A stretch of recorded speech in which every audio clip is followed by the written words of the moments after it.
नमस्कार विद्यार्थी मित्रांनो, कॉम्पिटेटिव्ह एक्झाम या यूट्यूब चॅनलवर तुमचं स्वागत आहे. आज आपण मार्च 2026मधील ज्या काही चालू घडामोडी झालेल्या आहे त्यावर दररोज 25 प्रश्न घेणार आहोत. त्याविषयी दररोज 25 प्रश्नाची सिरीज घेणार आहोत. त्यातील पहिला प्रश्न आहे, केंद्रीय दक्षता आयुक्त म्हणून कोणाची नियुक्ती करण्यात आली? या वरील प्रश्नाचं उत्तर आहे प्रवीण वशिष्ठी, पर्याय क्रमांक 2. दुसरा प्रश्न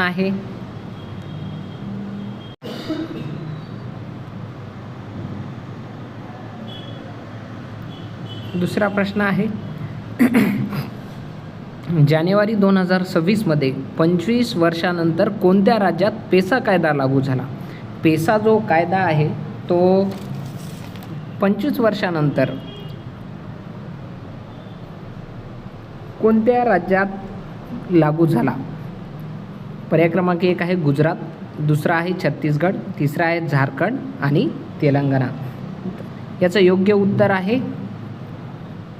झारखंड. पेसा कायदा, पेसा हा जो कायदा आहे तो 24 डिसेंबर 1996 पासून लागू आहे. 1996. आणि पेसा जो कायदा आहे तो कशामुळे लागू केला जातो? अनुसूचित क्षेत्र असलेल्या एकूण 10 राज्यांना हा लागू आहे पेसा कायदा. त्यातील झारखंडला आत्ता जानेवारी 2026मध्ये पेसा कायदा लागू केलेला आहे. प्रश्न क्रमांक 3, डिसेंबर 2025मध्ये पेसा उत्सव लोकसंस्कृतीचे आयोजन कोणत्या राज्यात केले आहे?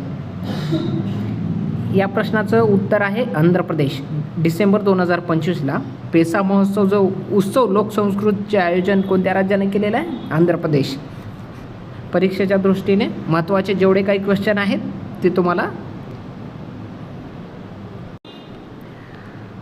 चौथा क्वेश्चन आहे, भारतीय जनता पक्षाचे नवे राष्ट्रीय अध्यक्ष म्हणून कोणाची नियुक्ती करण्यात आली? भारतीय जनता पक्ष म्हणजे भाजप आहे.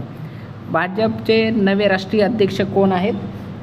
निर्मला सीतारामन नाही, नितीन नवीन हे आहेत. आणि हे जे आहेत 45 वर्षाचे आहेत. सर्वात तरुण राष्ट्रीय अध्यक्ष म्हणून यांची नियुक्ती झालेली आहे. हा जो मान होता या पहिले अमित शहा यांच्याकडे होता, सर्वात तरुण राष्ट्रीय अध्यक्ष म्हणून. आता कोणाकडे? नितीन नवीन.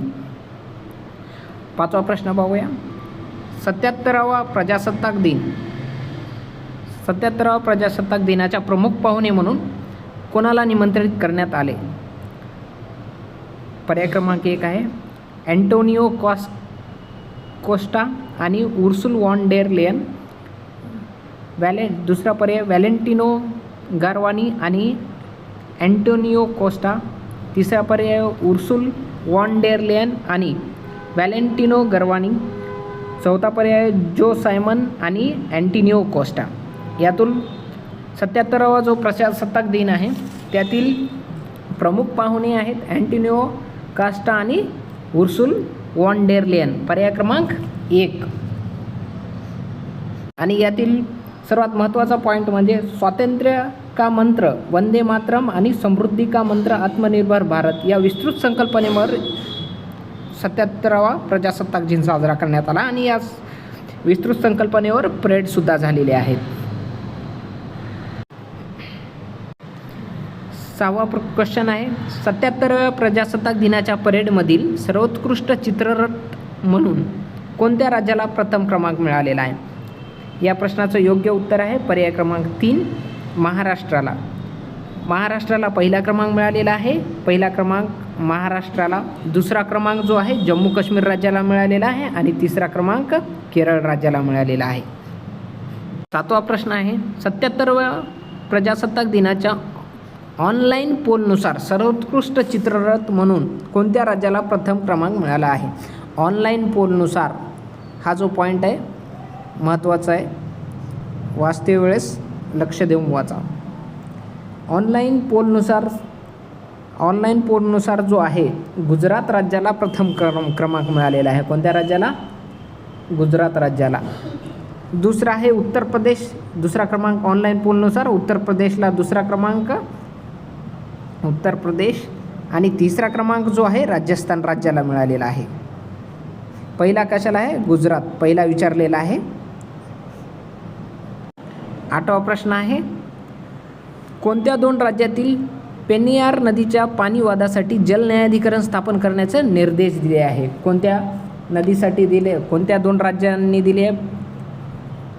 पेन्नियार जी नदी आहे ती कोणत्या 2 राज्यादरम्यान आहे? तर पर्याय क्रमांक याचं उत्तर आहे 1, तामिळनाडू आणि कर्नाटक.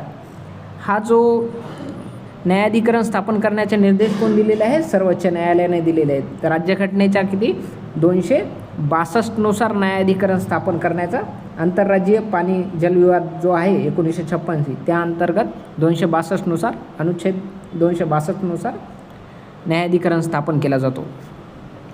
मणिपूर राज्याचे मुख्यमंत्री म्हणून सध्या कोण शपथ घेतलेली आहे?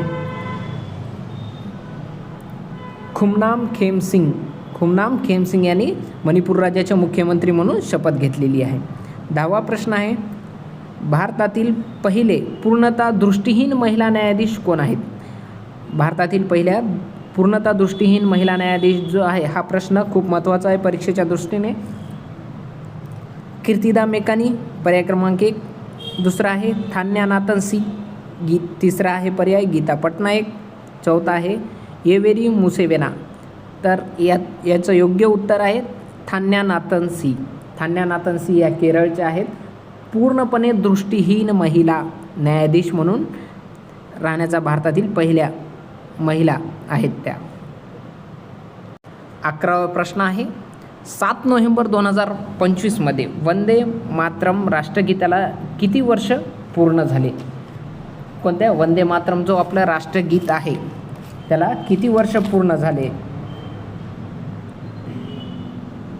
पर्याय क्रमांक 1 आहे 100, पर्याय क्रमांक 2 आहे 150, पर्याय क्रमांक 3 आहे 200, पर्याय क्रमांक 4 आहे 75. तर यातील योग्य उत्तर आहे 150 वर्ष पूर्ण झालेले आहेत. किती? 150 वर्ष पूर्ण झालेले आहेत. पर्याय क्रमांक 2 योग्य उत्तर आहे. हे जे आहे 7 नोव्हेंबर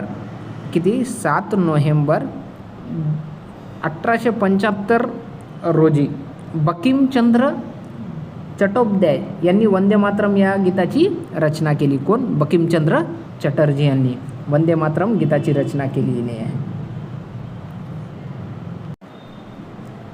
12वा प्रश्न आहे, वंदे मातरमची सर्व 6 कडवे किती वेळेत गाणे बंधनकारक केलेले आहे?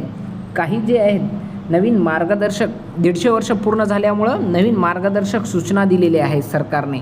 त्यात सूचनेनुसार वंदे मातरमची 6 जी कडवी आहेत किती वेळात गाणे बंधनकारक केलेले आहे? तर त्याचं योग्य उत्तर आहे पर्याय क्रमांक 1. पर्याय क्रमांक 1 3 मिनटं 10 सेकंदामध्ये जे 6 कडवे आहेत पूर्ण गाणे बंधनकारक आहे. पुढील प्रश्न पाहूया. 13वा प्रश्न आहे, सेवातीर्थ संकुलनाचे शिल्पकार कोण आहेत? आता जे सेवातीर्थ जे आहे ती पंतप्रधान सेवातीर्थ 1 मध्ये पंतप्रधानाचे कार्यालय आहे, सेवातीर्थ 2 मध्ये कॅबिनेट सचिवालय आणि सेवातीर्थ 3 मध्ये राष्ट्रीय सुरक्षा परिषदाचे सचिवालय आणि राष्ट्रीय सुरक्षा सल्लागार कार्यालय आहे. त्यातील आता जे बांधण्यात आलेले आहे त्यातील जे शिल्पकार आहेत ते कोण आहेत असा प्रश्न आहे तो. पर्याय क्रमांक 1 आहे नितीन नबीन, पर्याय क्रमांक 2 आहे बिमल पटेल, पर्याय क्रमांक 3 आहे विनय तोनसे, पर्याय क्रमांक 4 आहे सत्यकी घोष. यातील योग्य उत्तर आहे पर्याय क्रमांक 1 नितीन नबीन. नितीन नबीन जे आहे सेवातीर्थ संकलनाचे काय आहेत? शिल्पकार आहेत नितीन नबीन. हे गुजरातचे आहेत. 14वा प्रश्न, 27 जानेवारी 2025 रोजी समान नागरी संहिता कोणत्या राज्याला लागू केली? समान नागरी संहिता जी आहे कोणत्या राज्याला लागू करण्यात आलेला आहे असा प्रश्न विचारलेला आहे. तो आहे उत्तराखंड राज्य. पर्याय क्रमांक जे आहेत 3. हे 15वा प्रश्न आहे, सिंगापूरच्या ट्री लेडी म्हणून कोणास ओळखले जाते? सिंगापूरच्या ट्री लेडी म्हणून कोणास ओळखले जाते? गीता पटनाईक, सीता शेळके नाईक, कीर्तिदा मेकानिक, वरील सर्व. तर याचं योग्य उत्तर काय आहे? ते 3 आहे, कीर्तिदा मेकानिक. ह्या जे आहे सिंगापूरच्या ट्री लेडी म्हणून ओळखल्या जातात आणि यांचा सध्या 66व्या वर्षी जानेवारी 2026मध्ये काय झालेलं आहे? मृत्यू झालेला आहे.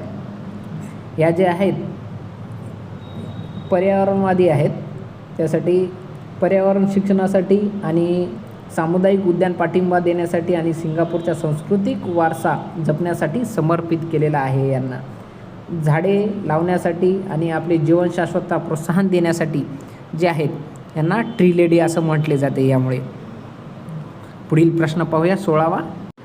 आपले जे महाराष्ट्राचे उपमुख्यमंत्री आहेत अजितदादा पवार, हे किती वेळा विधानसभेवर निवडून आले? हा प्रश्न आहे, किती वेळा विधानसभेवर निवडून आले?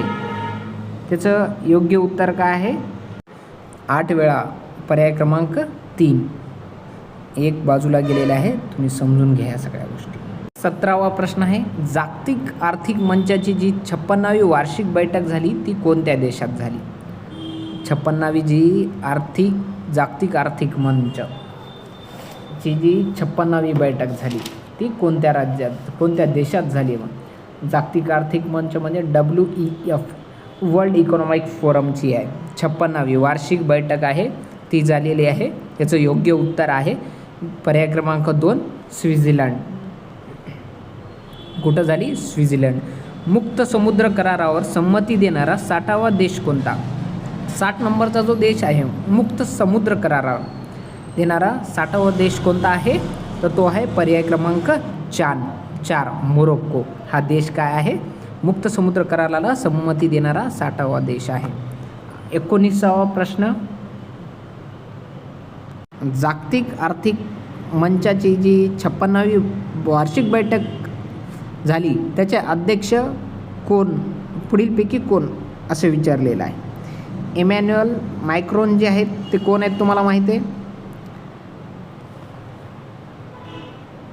फ्रान्सचे राष्ट्राध्यक्ष आहेत इमॅन्युअल मॅक्रॉन. मार्क कार्नी जे आहेत, कोण?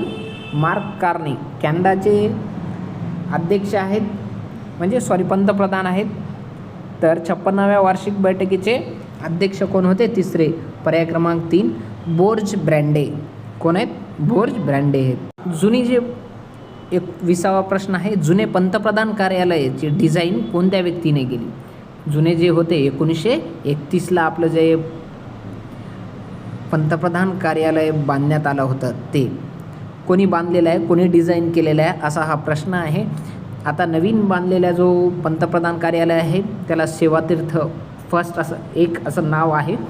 त्यामुळं जुने जे बांधलेले आहेत त्यावर प्रश्न येण्याची शक्यता दाट असल्यामुळं हा प्रश्न मी घेतलेला आहे. जुने पंतप्रधान कार्यालयाची डिझाईन कोण केलेलं आहे? 1931मध्ये बांधलं झाले आहे. पर्याय क्रमांक 1, हर्बर्ट बेकर यांनी डिझाईन केलेली आहे. आज आपण घेतलेली लेक्चर सिरीजमध्ये जे 20 प्रश्न आलेले आहेत ते परीक्षेच्या दृष्टीने महत्त्वाचे आहेत आणि दररोज करंट अफेअरवर 20 प्रश्न आपली चालू घडामोडीवर दररोज राहणार आहेत आणि ते परीक्षेच्या दृष्टीने महत्त्वाचे राहणार आहेत. आपलं जर लेक्चर आवडलं असेल तर लाईक करा, शेअर करा आणि सबस्क्राईब करायला विसरू नका. धन्यवाद.